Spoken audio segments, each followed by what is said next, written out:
This is a video explaining Team SUU-tellite's secondary mission.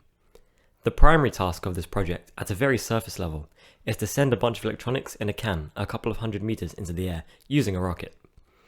This will take various measurements such as the temperature and altitude, which will be analysed after the launch. Our secondary mission, however, is to deploy a pod mid-flight after a certain condition has been met.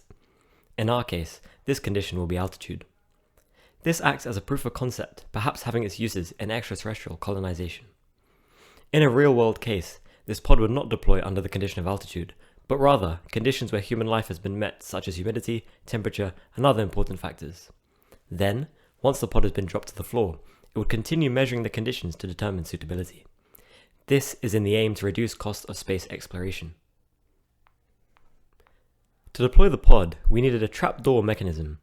To keep the door shut during flight, we have stuck a pair of magnets onto the door.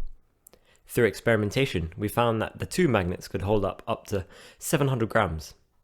One of the magnets is connected to the door, and the other is hooked up to a wire, which is attached to the motor.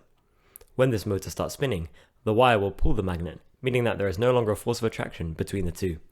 This in turn causes the trapdoor to open, and hence the pod would drop out because of its weight.